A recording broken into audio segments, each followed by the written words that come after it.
नमस्कार, मैं डॉक्टर अभिषेक कुमार सिंह हूँ। मैं मेदांता लखनऊ में मेडिकल एंड हेमेटो ऑन्कोलॉजी विभाग में डायरेक्टर की तरह कार्यरत हूँ। हम लोग आज बात करने जा रहे हैं हमारे देश में और इनफैक्ट पूरे वर्ल्ड में सबसे ज़्यादा common cancer that is breast cancer के बारे में। ब्रेस्ट कैंसर के बारे में दो चीज़ें हैं, एक अच्छी और एक बुरी। अच्छी बात ये है कि इसमें रिजल्ट्स काफ़ी अच्छे हैं। Even in the stage 4 we can give good results to the patients. And बुरी बात यह है कि ये सबसे ज़्यादा कॉमन कैंसर है and it is increasing day by day. उसके बहुत सारे कारण हैं जो कि हम लोग आगे अभी डिस्कस करेंगे। So this is what I was just talking about. There are risk factors for breast cancer. There are few risk factors which are preventable, there are few risk factors which are not preventable. I mean to say modifiable and non-modifiable. So those risk factors which comes into category of non-modifiable risk factor, they are a female carries more risk of having breast cancer. That means इसका मतलब ये है कि सिर्फ female को breast cancer नहीं होता, even male can have breast cancer, but it is more profound, more commonly occurring in females. So that is one risk factor which is non-modifiable, we can't modify it. Second is the age. Sometimes अगर कोई usually we used to call it as कि कुछ 40 से 50 साल की उम्र के बाद ब्रेस्ट कैंसर कॉमनली होता था, but now this trend is also changing. Third thing is अगर किसी को फैमिली हिस्ट्री है, किसी के घर में स्पेशली जो फर्स्ट डिग्री रिलेटिव्स को अगर ब्रेस्ट कैंसर की हिस्ट्री है तो उनकी सब्सिक्वेंट फैमिली मेम्बर्स को ब्रेस्ट कैंसर होने का रिस्क बढ़ जाता है and that is quite higher number.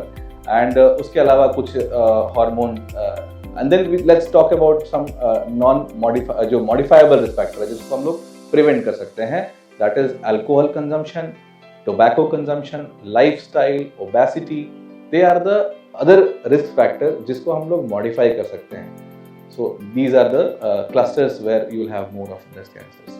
So breast cancer में यूजुअली कोई लंप हो ब्रेस्ट के अंदर और वो बहुत समय से चला आ रहा हो, specially it will B painless, there won't be any pain, so they are suspicious sometimes breast lump ना हो करके किसी को एक्जिला में आर्मपिट के अंदर कुछ लंप फील होता है, even that also will be one of the symptom।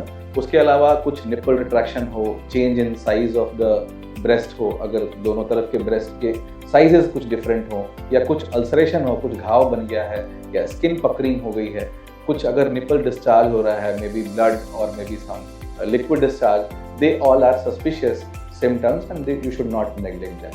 Oh, it is very important. Breast cancer is it is one of the preventable disease and I was talking initially कि इसमें results काफ़ी अच्छे हैं। What do I mean about results?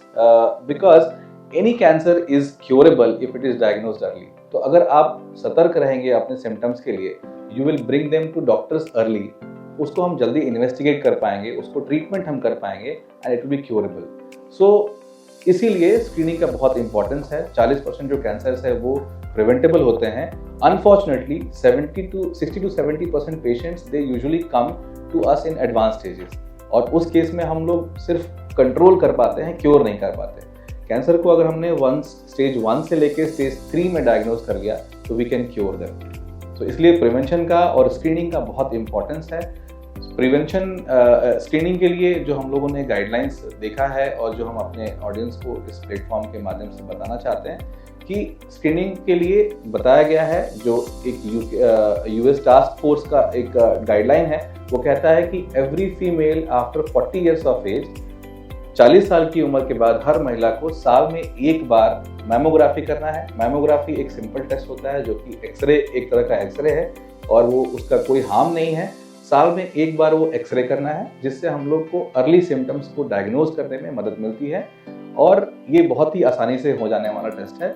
उसके अलावा अगर किसी को अगर फैमिली हिस्ट्री है, किसी को पहले से ब्रेस्ट कैंसर या ओवेरियन कैंसर की हिस्ट्री उनकी फैमिली में है, उस फैमिली के जो महिलाएं हैं उनको हम लोग बोलते हैं थोड़ा और जल्दी स्क्रीनिंग कराने के लिए, और साथ में मैमोग्राफी के साथ साथ उनको हम लोग 3 साल में एक बार MRI करने के लिए भी सलाह देते हैं। So these are some simple screening methods जिसकी वजह से हम लोग अर्ली कैंसर को डायग्नोज कर सकते हैं। Yes, it is preventable, this is what I was talking। तो कुछ रिस्क फैक्टर्स जो हमने बताया है जो मॉडिफाइबल रिस्क फैक्टर्स में आते हैं, स्पेशली ओबेसिटी एक है जो हम लोग रूटीन हेल्थ एक्सरसाइज करके डेली हम रूटीन अगर एक्सरसाइज करें, हम अपना वेट को कंट्रोल करें तो हम इसको आराम से कंट्रोल कर सकते हैं। फैट डाइट को अवॉइड करें, टोबैको को अवॉइड करें, अल्कोहल को अवॉइड करें, हम अपने खान पान में फ्रूट्स एंड वेजिटेबल्स को बढ़ाएं, हाइड्रेशन को बढ़ाएं, खूब सारा पानी पिएं। तो आई थिंक ये सब कुछ ऐसे टिप्स हैं जो कि हम हर एक कैंसर के लिए बताते हैं, स्पेशली ब्रेस्ट कैंसर के लिए ये बहुत ही इंपॉर्टेंट टिप्स हैं।